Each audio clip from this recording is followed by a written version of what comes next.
état bi war na cay jóg man maa ngi nekk nii Touba di waxee Touba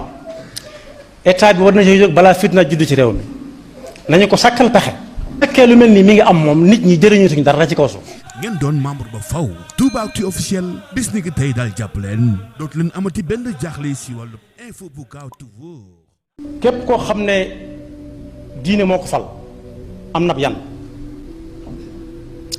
am na yan bu diis diine ku ca génne alxuraan dara desatu fa ku ca génne alxuraan dara desatu fa alxuraan ku dégg diine yaa war a jiite àdduna te alxuraan nee na ñetti tomb rek la am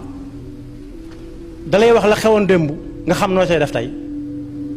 ak suba luy xew ba nga mën a xam tey ji ni ngay def ba xam dana baax wala du baax. Abdou Khadir Mbacké dañ ko boole woon ak imam Khomeini ne ko Khomeini day rey nit ñi day rey ay julit Sëñ Abdou Khadir atte ko ne ku rey ab julit te tey ko dem wa man yaqtul mu'minan mutaammidan fa jazaauhu jahannamu xaalidan fiha wa gadiba allahu alayhi wa laanahu wa aada lahu adaban adima. Salman Rushdie lam def yées na lool li waa ji def ndax waa ji dafa taxarif alquran dafa ŋàññi alquran da ko weddi pas-pas yi si jullit yi gëmoon yépp weddi na ko. Salman Rushdie ba mu waxee la mu wax ci alquran ba ñu wax ko ba imam Khomeini ne ku ko rey at mu jot daañu la jox juróom fukki junni dollar kooku bu amoon téeméer at mu danañ ko ko jox bañ ko waxee si Abdou Khadir ne ko fatwa bu mel noonu la Khomeini def dana Khomeini kay moo fi gën alquran moo boolewaat si Abdou Khadir Khomeini ba bi Khomeini faatu si Abdou Khadir nee na fii si jumaa ji nañ ko ñaanal moo ko Cheikh Touré lañ mas a dégg ku si Abdou Khadir nañ ko ñaanal si jumaa ji kon alquran jooju yi nga xam ne Serigne Touba wax na ci lu nekk daawut fanaan ak moom ci benn lal daawut fanaan ak moom ci néeg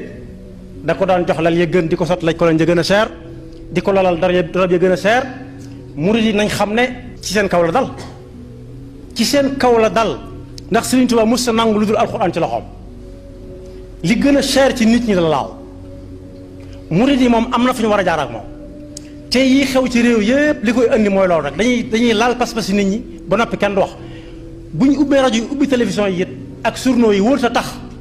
ñuy bàyyi lu waaye neex mu wax ko bay laal pas-pasu nit ñi murid yi alxuraan dong lañ am. bari na ñoo xam ne bu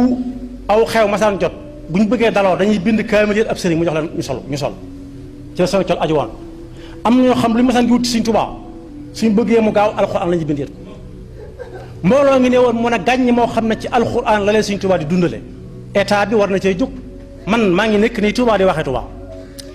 état bi war na cay jóg balaa fitna judd ci réew mi nañu ko sàkkal pexe. fekkee lu mel nii mi ngi am moom nit ñi jëriñutuñ dara ci kaw suuf ndax saxaaba yi daanañ ànd ak yonent bi sallallahu alayhi wa sallam jóg takk ab xare kenn ku nekk dénkaane waa këram wóoru ko ba xam dana del seen déet te daana yées lu mel nii daana ko yées. loolu nag moom buñ ci waxut it dana am ñu ci jóg ñoo xam ne duñ ne barab sangam la ñuy jaar duñ ne bis sangam la ñuy jóg yàlla na yàlla dafa dégg ak topp